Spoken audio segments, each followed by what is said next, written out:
Hello and welcome to the Temple of Tomes with your host, Indie Comics Jones. Today is September 24th, 2021, and this is episode 417. Today's comic is Moon Knight. This is number 3 in this arc. It's a Marvel comic. Legacy number 203 comes in at a whopping $3.99.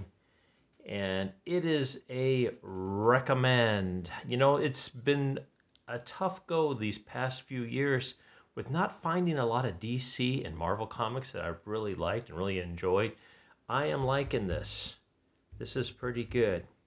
What they've done on this arc is each issue is, how should we put it, an individual episode, let's say. It's got its own complete story in it, while there's an underlying episode, or theme, I should say, running through this whole arc, where Moonlight is running a midnight mission type thing, where he's trying to protect the people of a certain neighborhood, keep them from evil.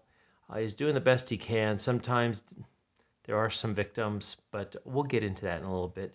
Just want to mention, let's quickly take a look at who works on this. But first of all, we do get the little blurb about Moonlight. If you do not know who he is, it's mercenary Mark Spector. He died and was reborn in the shadow of Khonshu, the Egyptian god of the moon. Spector became Moon Knight, the fist of Khonshu, to fight evil through his midnight mission. He is the defender of all those who travel at night. So that's pretty cool. The name of this particular episode is Two-Fisted. And we just get the little blurb of what's been going on with this so far. So let's go ahead and just tackle the story. Well, let's talk about, who worked on it. Jed MacKay, he's doing an excellent job on this, in my opinion. The artist is Alessandro Capuccio.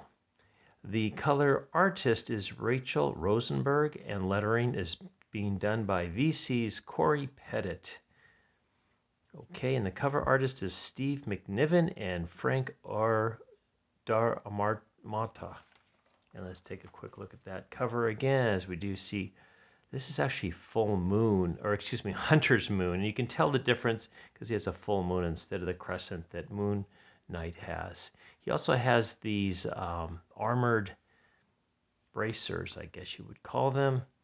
He has a little bit more armor on him than Moon Knight does. So he's really Dr. Badr, who was introduced in the last issue. So we start off again. If you're not familiar with this arc, Moon Knight is actually going to a therapist. It's pretty funny.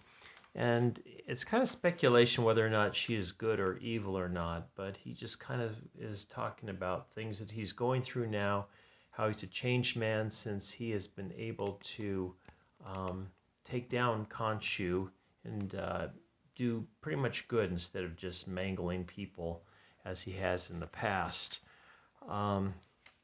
He started his midnight mission. He has picked up a assistant who's actually a newly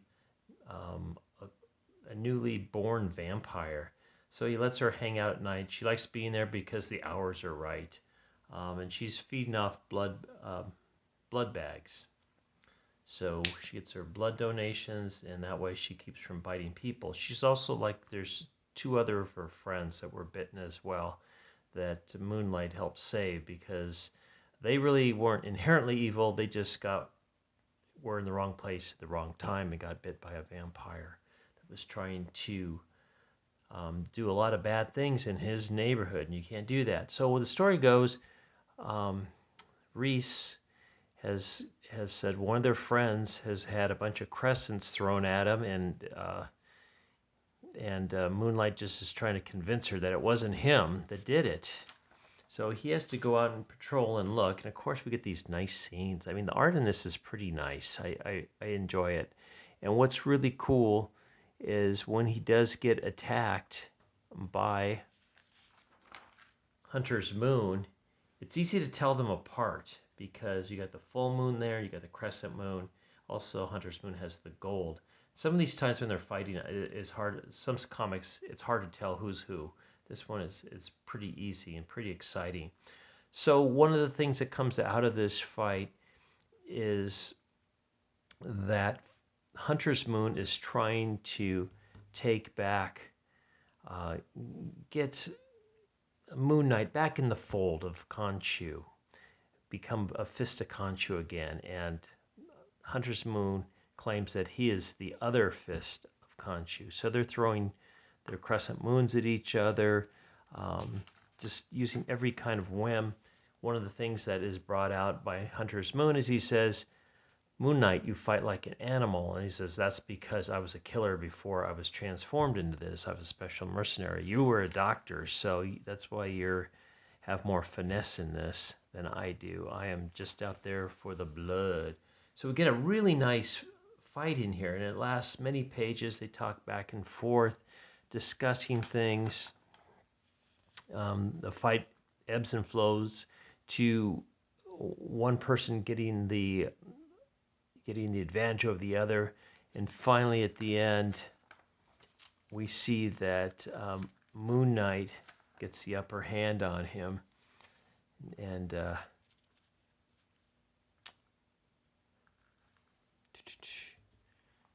is actually he doesn't get the upper hand. I'm sorry.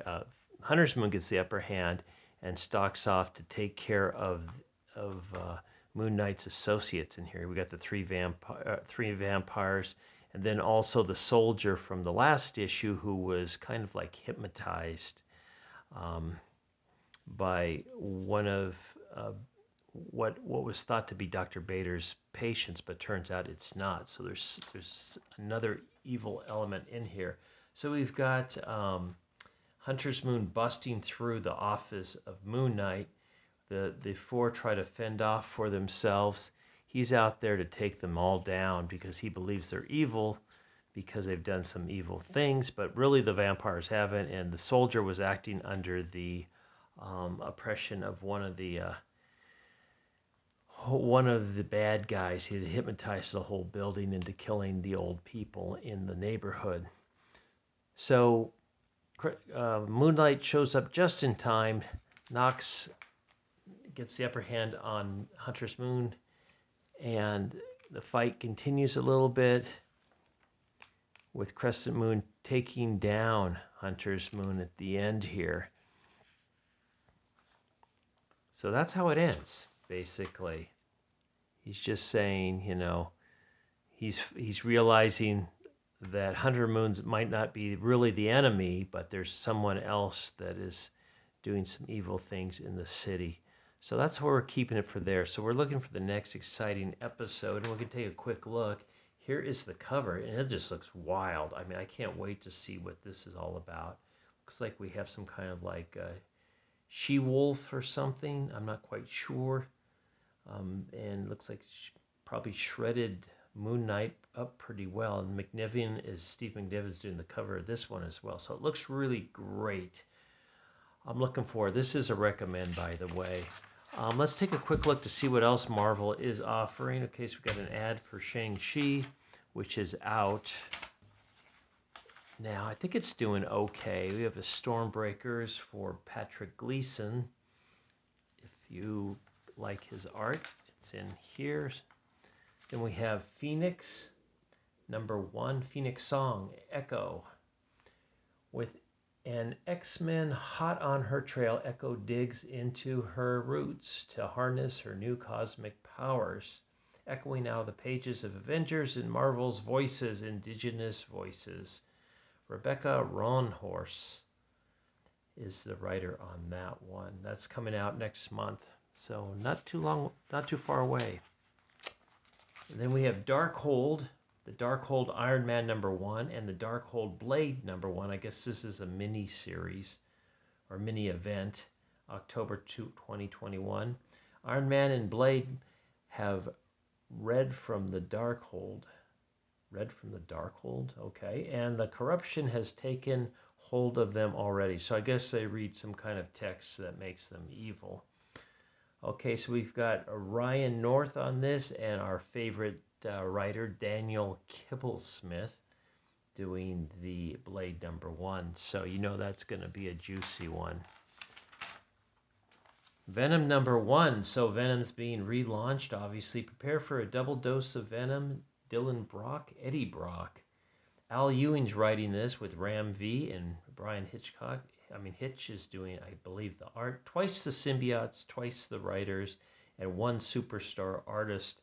This is also next month. And this could possibly be very good because I do like the way Ram V writes, and Al Ewing is a good writer as well. And Doctor Strange Avengers #1. I believe this might be a trade. I'm not quite sure if it is or not. The Immortal Hulk #50. Jade, giant-sized finale. The Colossus conclusion of Al Ewing and Joe Bennett's game-changing run. October 2021. Wraparound cover by Alex Ross. So there you go. Hulk, Alex Ross. Putting his spin on it. Then in memoriam, Doctor Strange. Please join us this October in the death of Doctor Strange #2 for a celebration of the magical life of Dr. Stephen Strange, a man who saved lives as both a surgeon and a superhero. The services will be led by Jed McKay on this one, and Lee Garrett, with portraiture provided by Carr Andrews. And finally, a Citizen's ad featuring the Hulk. But overall, I am happy to say that this Marvel comic is worth getting.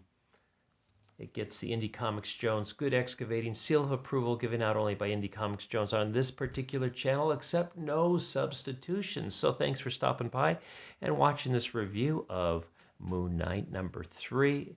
As always, please like, please subscribe if you haven't. Please leave comments, and we'll see you next time at the